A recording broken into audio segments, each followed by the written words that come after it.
What happens when your career reflects years of leadership, impact, and growth, and you begin to sense it's time for something more?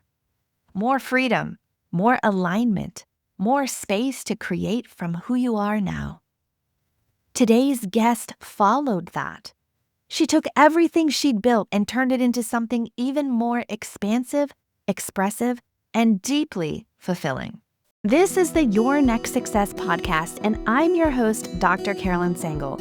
I'm a life-first career coach and strategist on a mission to normalize questioning your career. Because I believe each of us is made on purpose for a purpose only we can fulfill. The longer we live out of alignment with who we are, what we do best, and why we're here, the more we miss out, and the more the world misses out on what only we can give. The Your Next Success podcast is where we explore how to build a career that truly fuels your life. We talk about self-discovery, smart job search strategies, professional growth, and you'll hear stories from people who've navigated big career transitions themselves. So you can see what it's really like to make bold changes and feel inspired to create your own version of authentic success, one that is aligned, meaningful, and truly yours. Welcome to Your Next Success, the podcast where we talk about the real-life moments that invite us to grow and what it looks like to create a next chapter that reflects who you are now. Today's guest brings depth, resilience, and a remarkable ability to keep moving forward through every season of life and leadership.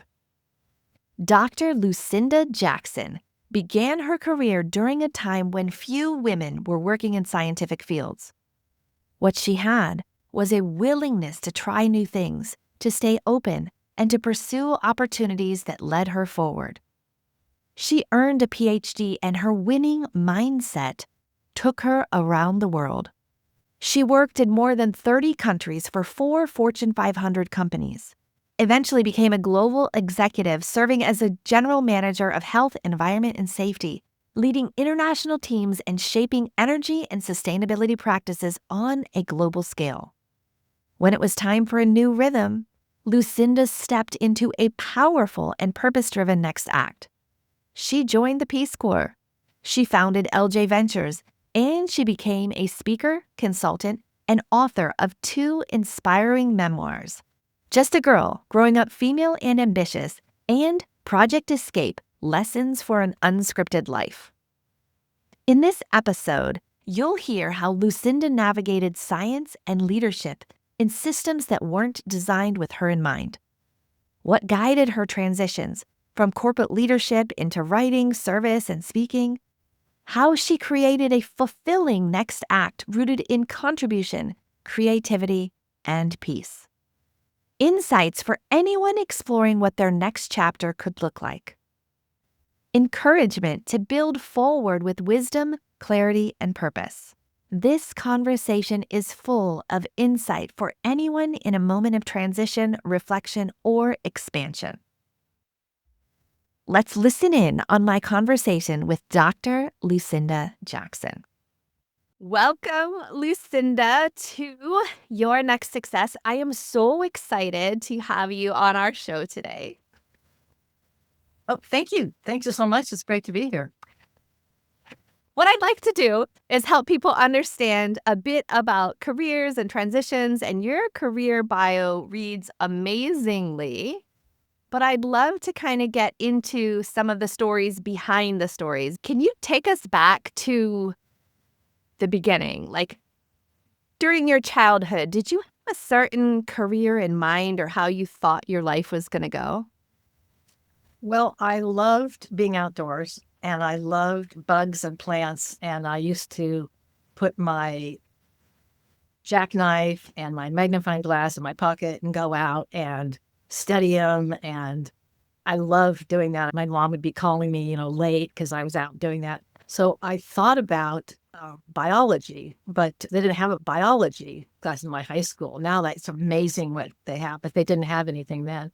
So I really had no idea And then people were telling me, like my dad, that girls don't need to go to college. So I really wasn't, I decided I wasn't going to go to college. So that's kind of how it started. So, did your dad then assume that you were just made for having a family and being a homemaker, or kind of Oh, just, yeah, absolutely. He told me that what I really needed to do was to learn how to cook because that's what men want in a woman. uh, So I didn't apply any place for college, but then at the last minute, I didn't have anything to do. I couldn't get a job, right, as 17-year-old. And so I applied to one college. Fortunately, I got in.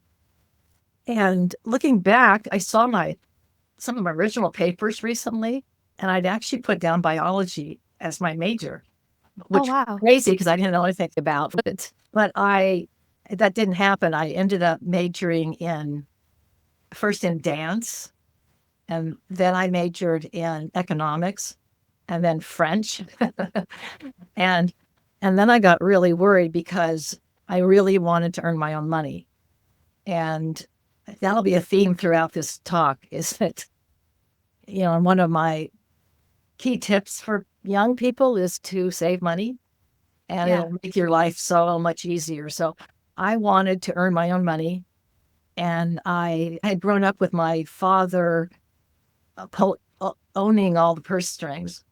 So my mom, when they got divorced, when I went off to college, she had nothing and no skills. And I thought that's never going to happen to me.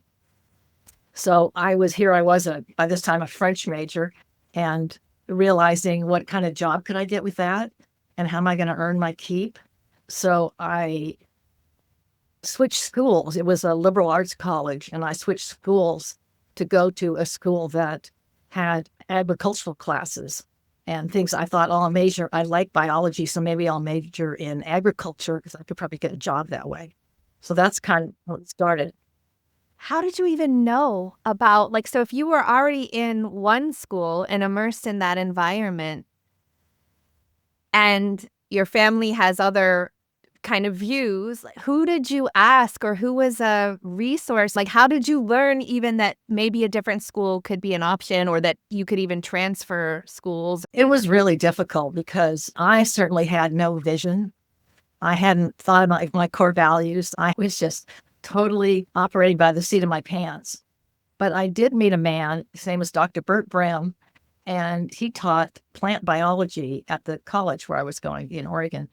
And he was just a wonderful man. And he took me and the students out on a lot of field trips. And I sort of fell in love with plants. And I started thinking, well, what could I do with plants to make money? And then I thought, well, agriculture, that's Nice. as sophisticated as it was.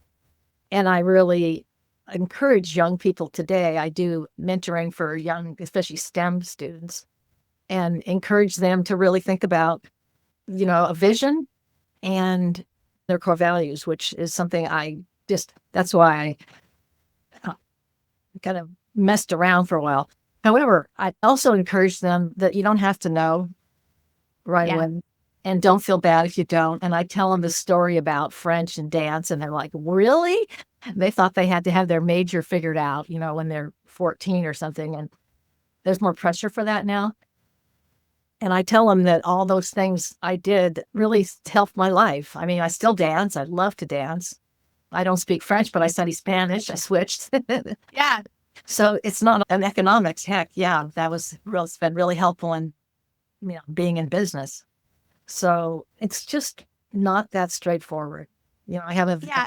picture of my career that goes kind of like this, and Everybody's, I feel like we think we have this thought that careers are linear or stepwise and that that's how it goes. And everybody just has this beautiful, wonderful journey. And then we get in there and realize it's a bit of a mess. And I also like to encourage people to find someone a few months, years, decades ahead of them and just start having conversations. Because although I couldn't maybe articulate what I thought I wanted to do because I was still stuck in what I thought I should do, but there are elements that if I could have had a conversation, I'd be like, can you help me understand? How can right. I talk to people and I really like talking about science, but I might not be the one that needs to stand by the hood and do the science. But like, how can I do that? Like, it could have had Or, or, somebody ahead of time could have said, oh, maybe this or maybe that. Or even I've talked to some chemists who became professors at universities. And then they get into it for a while and they kind of want to maybe do something else. And then they right, feel like right. they're stuck, but yet they've done analytical instrumentation. And I was like, have you thought about every single analytical instrumentation manufacturer has chemists who can teach others about the instrument? And there have been probably four different people in the last 5 years or so that I've helped transfer from professor to analytical Yeah, instrumentation yeah. manufacturer. Carolyn, it sounds like you didn't have a lot of guidance either. I mean, there just weren't things like your business available to go talk to somebody or to have somebody help you sort out like what you want to do for one thing, and then how you go about getting it. I mean, nobody suggested agriculture to me. I just came up with it. Like, oh, Yeah. and then I found an ag college, C. Davis. I transferred there because they do agriculture. Right? It was that informal, but it would have been really great to have the kind of thought process that people have now. I mean, I have that now for myself. I have a Yeah. vision, done my core values, and it helps guide me constantly on my continued career path today. Yes. So you switched your major to agriculture, and then what happened?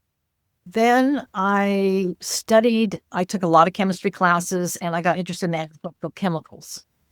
And then I tried to get a job and I could not get a job as a bachelor's degree person.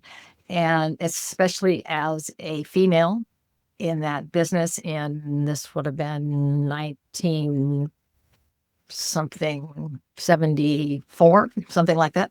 It's centuries ago. And so then I stayed and got a master's degree because the school was willing to do it. So I did that. And I did get a professor who knew a lot about, he worked with a lot of companies. So he wasn't just a Ivy Tower academic. And through him, I met a lot of people in the chemical business. Oh, And they were just starting to hire women. The Equal Opportunity Act had been passed. And the reason I got hired was, and nobody let me forget that, the reason that I was hired was because they needed to fill some quotas of women. But yeah, it was a plus that I got a job, but it was a negative that people said, oh, you only got hired. you only got it because of this identity. Yeah, it's not because you're smart. Identity politics. Why can't we just like, let's widen the whole pool to as many people as possible? Yeah, of course. Get them in the process. Get the best one. And let's see. And then I had one company tell me, oh, we don't need a diversity policy because you've helped us with that. And I'm like, well, let me be real clear here. I'm looking at everyone, casting a wide net. It just so happens that you've seen time and time again that the people who have been the best options for you have been diverse candidates. Yeah. Okay, so you start working at what kind of a company? Chemical company that they did research and marketing, everything on pesticides. So I was really interested in environmental things. So I did a lot of field research, looking at the impacts of chemicals on the environment. And that was a lot of interest to me, where they go in the soil, where do they get dissipated into the air? Do the plants take them up? What happens to them? So I worked for this company about a year, and then this thing happened I had no idea about, which is that the chemical business was starting to do a lot of mergers and sales. So my company got sold to somebody else, and I got laid off. And I was like, is this even legal? I mean, I'd never heard of being laid off. Yeah. But I was only 23 or something like that. And so I quickly thought, I better find something else. So they gave me another job, but it was in sales. So it wasn't in my field of research or more chemical oriented. It was in sales of pesticides, which again, like I tell people, it wasn't the worst thing that happened because I learned how to make my point, right? I learned how to go up, knock on a farmer's door and to describe a product to them and make a sale. And a lot of scientists do not know how to do that. Yeah. And I've used it constantly to get money for research projects, to get my employees promoted, to bring in some new technology. I've learned how to sell my projects. And so that experience, even though at the time I felt like this is, I went to college for this, and it turned out to be okay. And I guess that's sort of an attitude I've always had, but okay, this I don't like this isn't it. But what am I learning from it? And what am I getting? Yeah, and how can I get, that's, because in time, right, looking back, it's like, oh, I see how that happened and how that was a beneficial thing, and now I get it. But looking forward is terrifying. So you got laid off, but then they gave you a new job, so you didn't actually have to have a break of what do I do now? It was just more of, I guess I'm going to learn to like this thing. And it turned out I was really good at sales, and I became the top salesman. And my boss was very threatened by me. And so he made up a rumor that I was having an affair with the warehouseman, who was this wonderful married man who I was friends with, his wife and his 2 kids. And fortunately, they, she knew, his wife knew me and knew that wasn't happening and everybody, but he made it up and it got spread around the farm community. And at that point, I decided I needed to find a new position. There wasn't a lot of recourse in those days. Yeah. It wasn't illegal to do things like that, or harassment wasn't illegal. So you kind of had to just get away from it. And I had, talked to lawyers over the years as this stuff happened, and they said, oh, you don't want to report this, it'll ruin your reputation more than the man or whatever, because they'll win and that kind of thing. So instead I got a different job. And I thought I wanted to get back into research. So I used that as an opportunity. It was definitely a motivation to leave. Yeah. And so then what was that job? So that one required a move to the Midwest.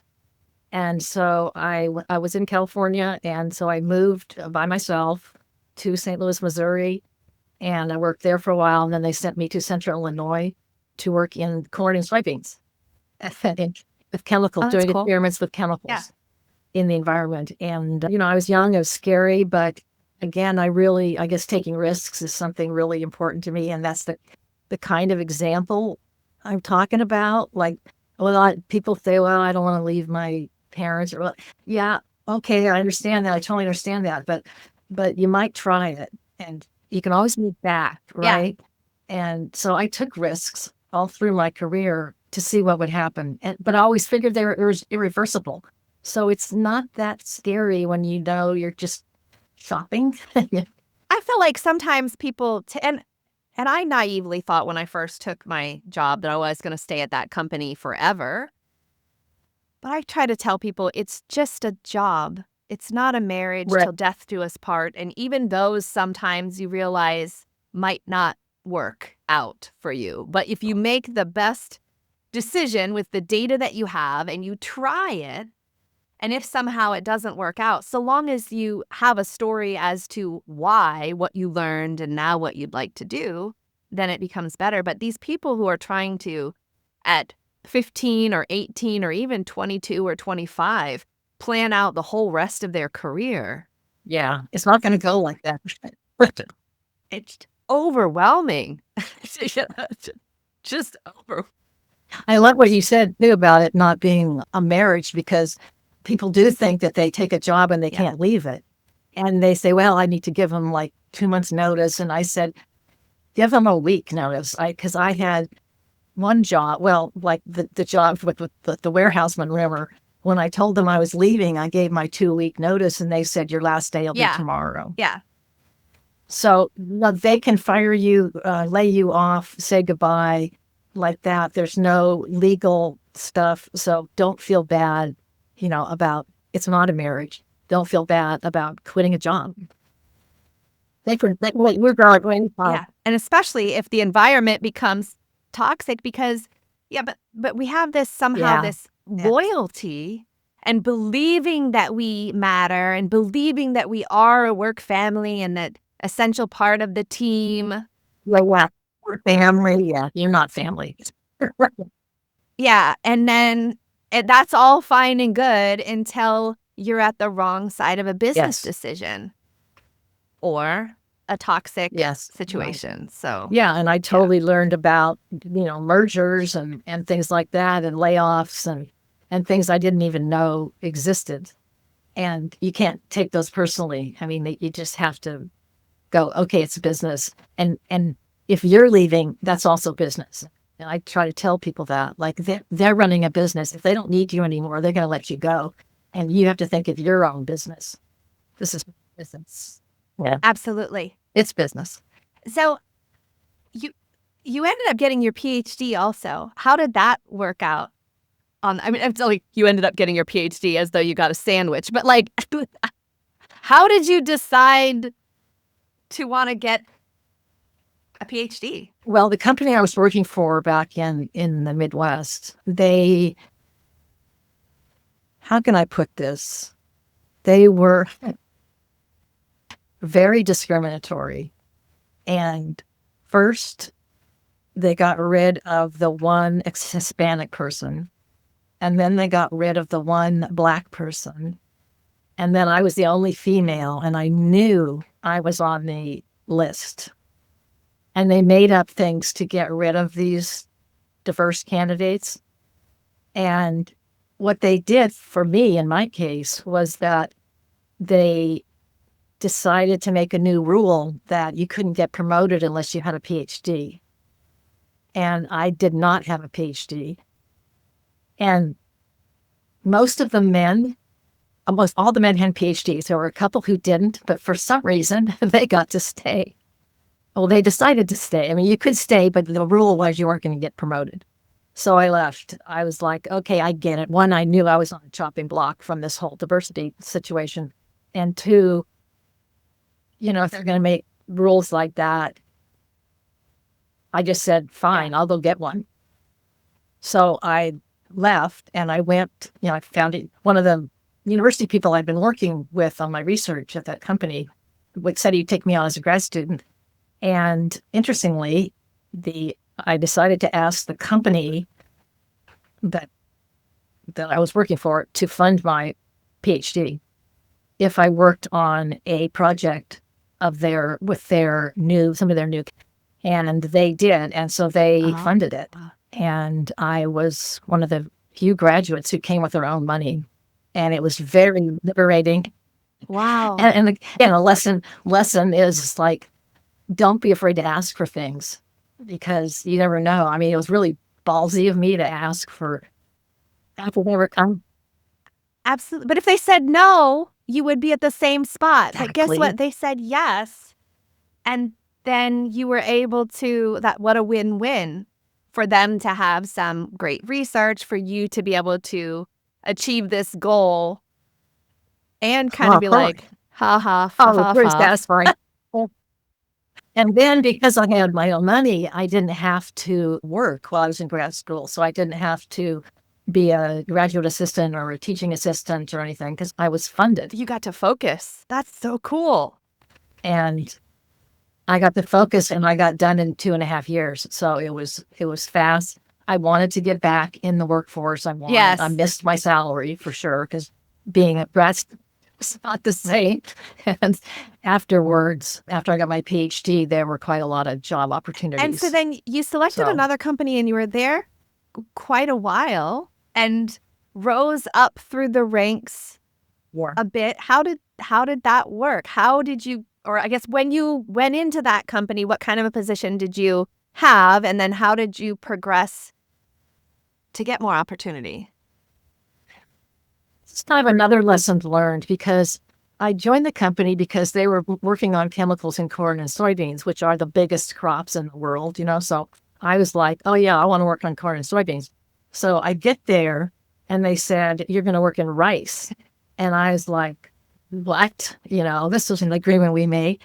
But then I started looking into rice and I saw what an incredible international crop it is. And I saw all these international opportunities for me to work with researchers in Japan and the Philippines and Thailand and South America and, all over the world. And so I turned this into like a huge program. No one had been working in rice in that company. And I turned it into something. And that's another thing, like you can look at an opportunity that looks kind of tiny, but there's ways to make it into something bigger, and Did you get to travel to all those places? oh yeah, I traveled extensively and pretty much in my other job, I traveled all over the United States, the Midwest one. And in this job, I started traveling internationally and I have been ever since. And it was just a wonderful, amazing experience. Was it hard to get them? Because some companies had differing viewpoints and some travel opportunities went to the other gender. How did you overcome? Yes, absolutely. Was that even a thing, or was this company more open? Or how did that work out? Oh, well, it was definitely an effort because their original response was, oh, we can't send a woman to Japan because, it's a really sexist country and they don't know what to do with women and stuff like that. And I lobbied and lobbied for it. And one thing I learned was having a PhD in foreign countries, they're much more respected. So it took away a lot of I was sort of neutered. Because other places they call you Miss or Mrs. or, but they call you Dr. Jackson. And Dr. Jackson did just fine with other men who respected PhDs much more than they do in the United States. And the same thing was true in South America and in all parts of Asia and places that I went. I never was able to get an international assignment because I wanted to live overseas. And I thought Hong Kong would be perfect. And by this time I did have a child. And there was also discrimination against single parents. And they thought, they had a million excuses why I couldn't do that. But I thought it would be perfect because I could afford childcare in Hong Kong. And it's a city and, sophisticated and stuff, and you could work the whole region. And I tried for all of my career to get an assignment, and they really coveted those assignments and they gave them to men. So there were a few women when I quit working in the corporate world that had gotten international assignments, but they were few. And I got to the point where when I got farther up in my career, I fought at a lot of personnel meetings for those women to get those international assignments because I never was able to do it.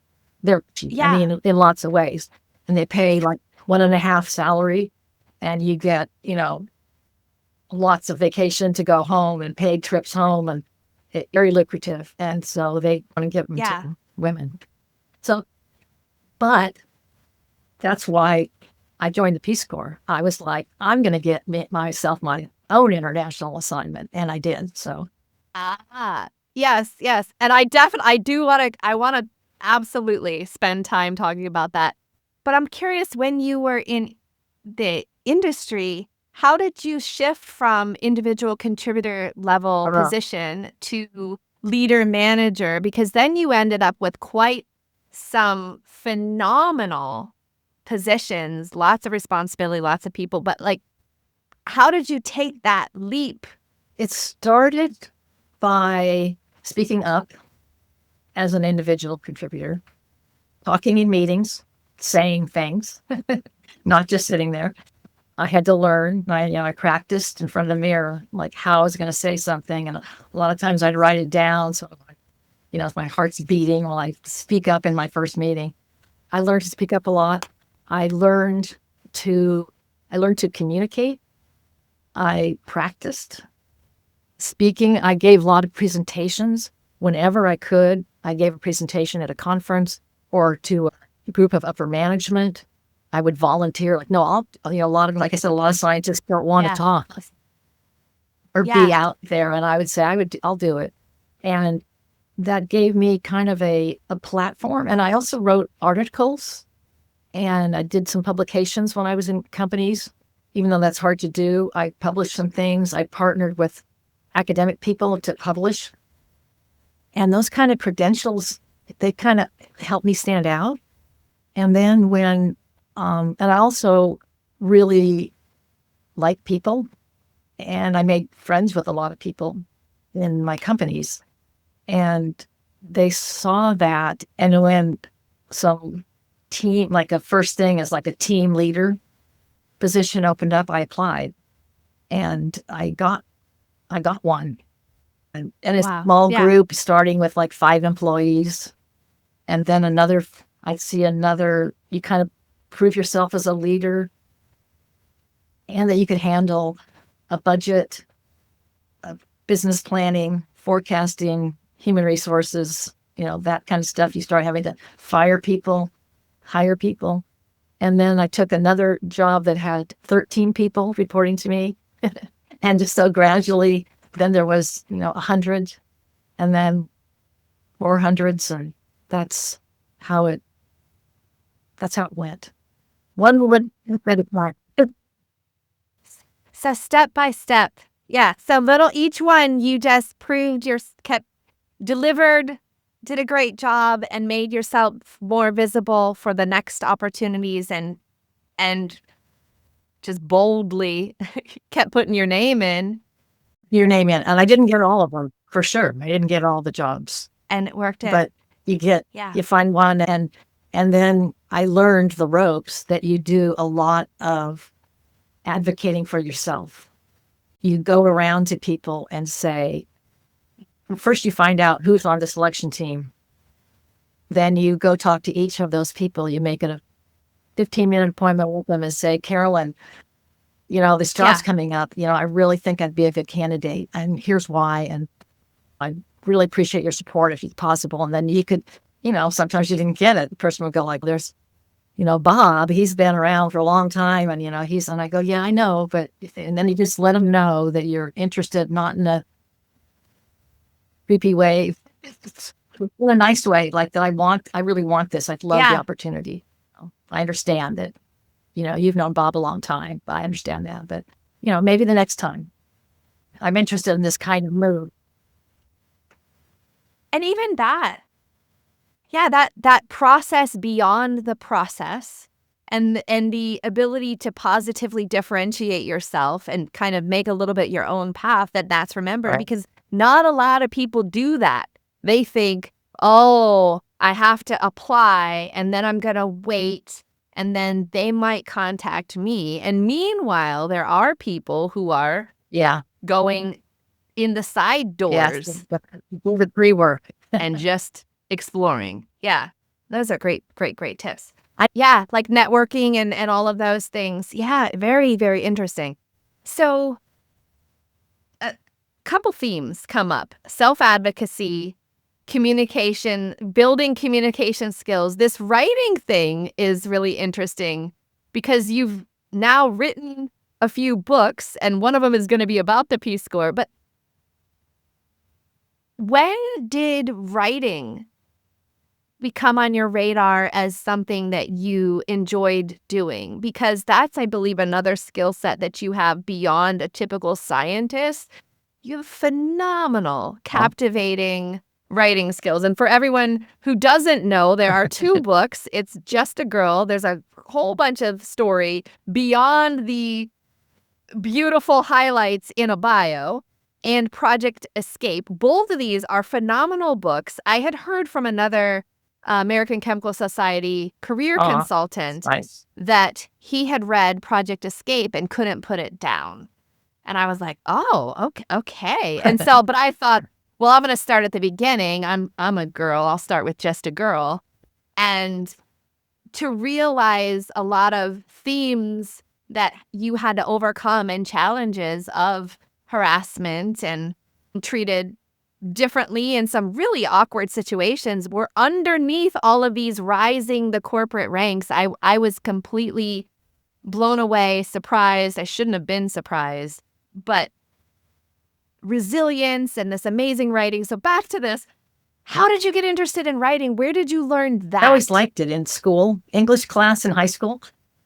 I really liked it. I had a poetry phase I went through, of course, in my teens. And I always liked to, I enjoyed writing my thesis, my master's thesis. I enjoyed writing my PhD thesis. And then when I got into work, I really enjoyed putting together a story of what we'd accomplished. And for work, I often use pictures because, they're more, a lot of people are visual. So I'd find some really cool, I'd take a lot of pictures and I used to make these one-page things I'd set, kind of like flyers that I'd send out to people saying like, oh, we're doing this amazing work in remote sensing right now. And look at these pictures. And I'd show some of these satellite pictures we had of our facilities. And I'd make it like, this is some a new technology, but look how we apply it. And look how cool this is. And translating that from the technical to the practical and to non-scientists became kind of a specialty for me. And I really enjoyed doing it. And that's what I could do for my employees too, because they'd have some amazing thing they were working on. They discovered, some whole new process, and yet they weren't getting it out there to people. I would work with them and give me some pictures, and then I could take it to the management teams and say, look what these people are doing and look how cool this is. And then everybody would go like, oh, wow. And put it into language that they understand instead of saying like, oh, it's these satellites can see 500 miles. That's as if you could see from right where we're standing to LA. Imagine if you could see that far, and do that kind of stuff that they'd go, oh yeah, these people who are not technical, right? And so I really enjoyed that kind of sharing. And I'd always kind of kept it up. And like I said, I did publications while I was at companies, and a lot of people did. They said, oh, it's too hard. Everything's proprietary. You can't get it out there. You have to work with the lawyers. But I worked with the lawyers, and I got some stuff written. And like I said, I co-authored things, a few book chapters with people who are writing books. And it's just a way of communicating. Imagine what your life would be like if your career aligned with who you are, what you do best, and actually fueled the life you want. At Next Success, we support all ages and stages through career transitions, from students exploring majors or careers to job seekers actively searching or reimagining their next move to professionals committed to self-awareness and leadership growth. Stay connected and explore what's possible at nextsuccesscareers.com and follow Next Success Method on LinkedIn, YouTube, Instagram, and Facebook. You're really phenomenal. It's a wonderful, amazing gift. So I would encourage anyone who hears this, the very next thing you need to do if you don't already have them is get Just a Girl and get Project Escape. Oh, thank you. Thank you so much.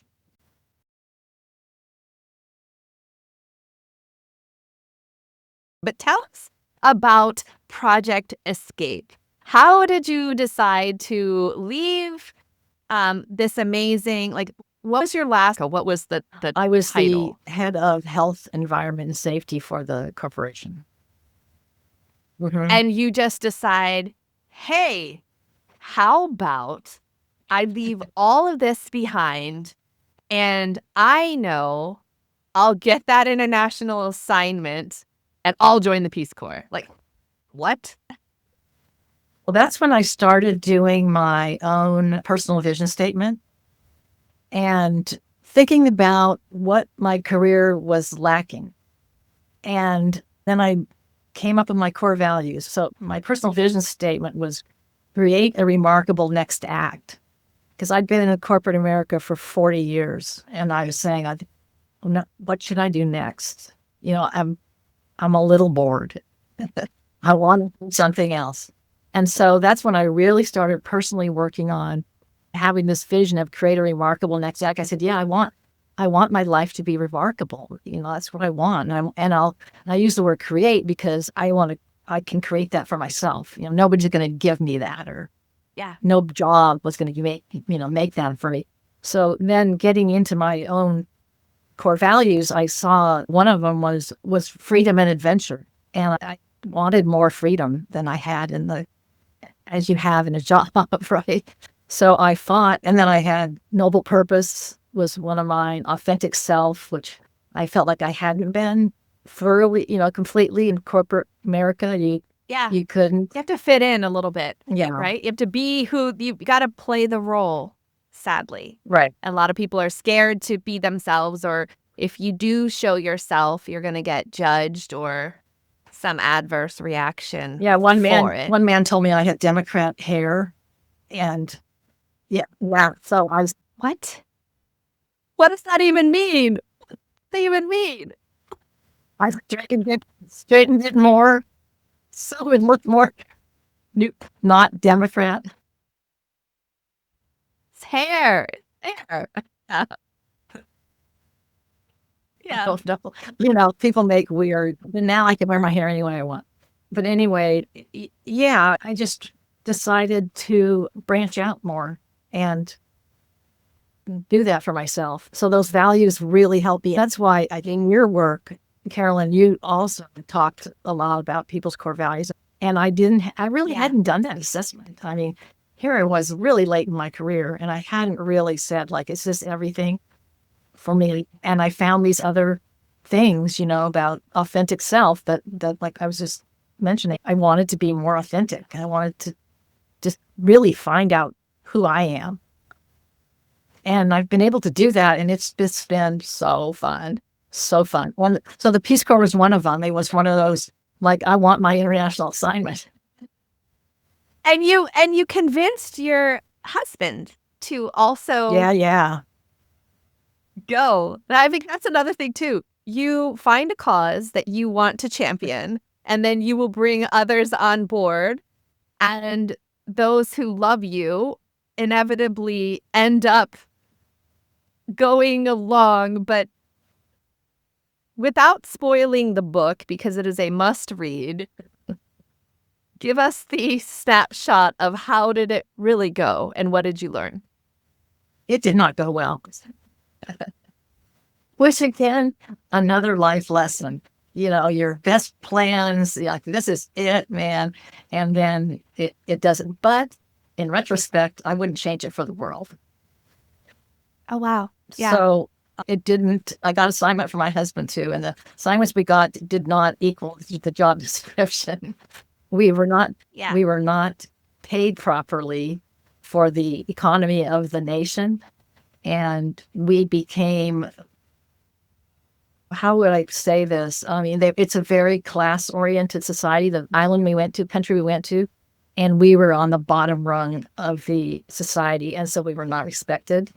And because we were so poor, and they had cars and washing machines, and we were living in poverty, and it was really difficult. It was really difficult because our jobs were professional. So we went to organizations who were professional, but they had like suits and nice clothes, and I was wearing they told me not to bring anything good. So all I had was like a little red, flimsy dress and some flip-flops, and I didn't have any money to buy. In the Peace Corps, you're not supposed to spend your own money, so I didn't have any money to buy any clothes, and they all wore makeup, and I didn't even bring makeup. I mean, it was really difficult because of that disconnect. And how did that work on your mission of finding your authentic self?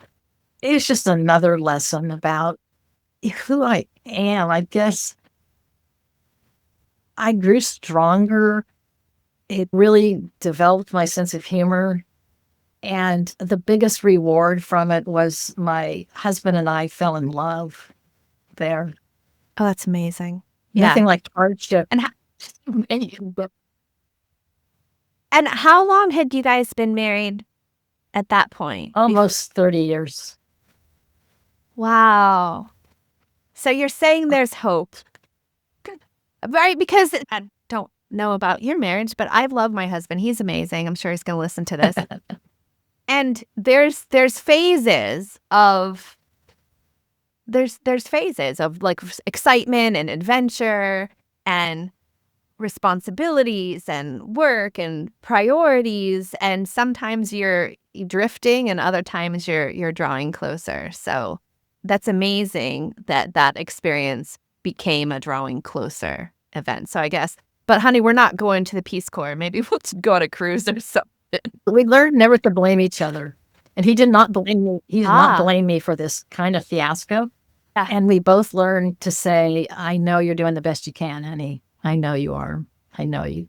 We do that to this day. We talk about that period of our marriage and what we learned, and we still repeat lines that we used during that time.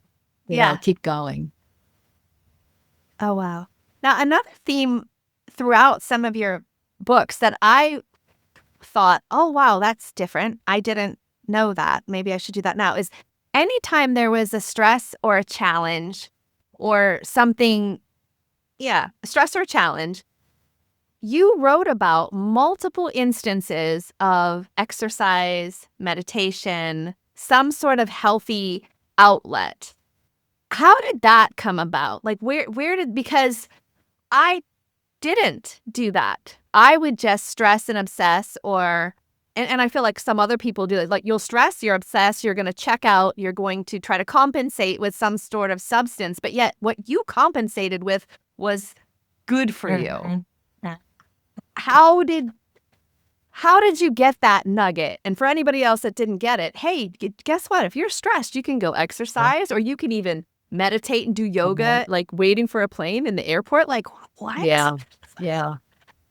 I think I learned that pretty young. My dad, as much of a misogynist that he was, I picked up some things from him. He used to stand on his head every day, as long as I can remember. And I now also stand on my head every day. And he always told me, like, don't stop moving, because it's hard to start again. So somehow I took that pretty young. And I when I started doing any sport or anything, I would just keep doing it and not stop, because I didn't want to get, so I've had to modify, now I do yoga and swimming, biking. I mean, stuff that, I don't play rugby or anything. But I've learned that for me, it's kind of essential. It's endorphins. Yeah. And then this part of this authentic self stuff that I learned and really started doing after I left the corporate world and was in the Peace Corps, and then afterwards, was spending time on my spiritual side, which I hadn't had a lot of opportunity to do in my life. And for me, that's meditation. And I've really learned, I mean, I love it. I've become I don't want to become an evangelist, but it's so helpful for me. And so I meditate every day. And I didn't really used to know how to do that. But in the last 6 or 7 years, I've learned how to do it. And it's just made such a difference in my life. I wish I'd known how to do it sooner. I toyed with it, but I didn't really think it was for me. And giving space to allow what the universe, God, whoever is wanting to move through you. We spend so much of our time being a human doing, it's hard to be the being. Yeah. Yes, it really is. And it takes some time and attention that I never gave myself. And now I feel so fortunate to have discovered this and been able to give this to myself in this time of life. I can honestly say I have never been happier. Oh, that's amazing. What is next for you? I know ACS is coming up in a little bit of time here. I think you're giving a talk or giving a course. What are you doing at ACS? ACS is American Chemical Society. Right, a great organization that I discovered through my husband, who's been a member for 55 years Oh, or wow. something. I was not a member. I was a member of other organizations, but not this one. But I discovered it. He sent me that they were having a session at one of the meetings a few years ago about retirement. Oh. There's a senior chemist group, and I had just written Project Escape about what to do after, your career, or your set career. And so I was able to, I sent an abstract in and got my paper accepted. So I went to the meeting, and that's how I met everybody and kind of grew from there. So now I'm doing a lot of this similar kind of stuff that Carolyn is doing. Weird is more organized than mine. I have I don't know how to make something simple. I was just talking to a client earlier. It's like, I'm a specialist, and so it's going to be special, and it's going to be thorough, and all the stuff. still do that because I think it's just a world. Wow. And now I've specialized in scientists. So I do counseling for scientists, retired or mid-career, and I also do for high school students. And I'm really enjoying that. I just did one last week, and I have another one coming up Friday. And it's so hopeful seeing these like 15, 16 years old kids who are interested in STEM and see what they're. The last week we did one on, this really complicated genetic new processes and stuff. It's so interesting, and seeing these kids grasp it, and then we do a lot of career. I give career counseling to them. So I'm doing the whole gambit now, but specializing in STEM from kids all the way to old people. There's tons for scientists to do after they don't want to work for somebody else. And so I started my own company. How do people find you? Oh, mostly on my website, lucindajackson.com. And I do public speaking. So I advertise a lot on LinkedIn. I guess that's my main media. Also Facebook, because that's where a lot of my clientele seems to hang out. My advice is pick 2 social media platforms and go there. And I post regularly, and that's the kind of thing I do to keep my business going. But a lot of it's word of mouth. Usually when I give a public speaking event, then people come and talk to me. I like to focus on success and being authentic and authentic self and authentic success. And to me, I say authentic success is however you define it. How do you define authentic success for you in this chapter? For me, it's for sure my core values, which are success is having a noble purpose. Success is being authentic, being myself, not pretending to be somebody else, just being myself and see how that turns out. It's about freedom, personal freedom, adventure, grasping adventure. It's about love. After the Peace Corps, I changed one of my values to romance because we'd had such a great time, and now I've expanded it just to love. It sounds kind of sappy, but. No, it's beautiful. It's absolutely beautiful. Well, thank you so much, Lucinda, for sharing more of your story. And we'll put the links for the books and your LinkedIn in our show notes. But I appreciate you so much for coming and sharing. Thank you. It's been a blast talking to you. Lucinda continues to lead with clarity, courage, and care. Her story reflects what's possible when you keep growing on purpose. This moment in your life holds momentum. Everything you've lived and learned becomes part of what you're able to build from now. You are equipped, you are ready, and your next success is already unfolding. For free tools and guidance to support your next chapter, visit nextsuccesscareers.com. Please share this episode with someone reflecting on their own transition, and follow the show for more conversations that help you move forward with clarity and confidence. To learn more about Lucinda, her speaking, and her books, remember to visit lucindajackson.com. Your next success is already unfolding. Keep going. You're not done yet. Thanks for listening to Your Next Success with Dr. Carolyn Sengel. Remember, authentic success is yours to define. and includes aligning your career to support the life you want.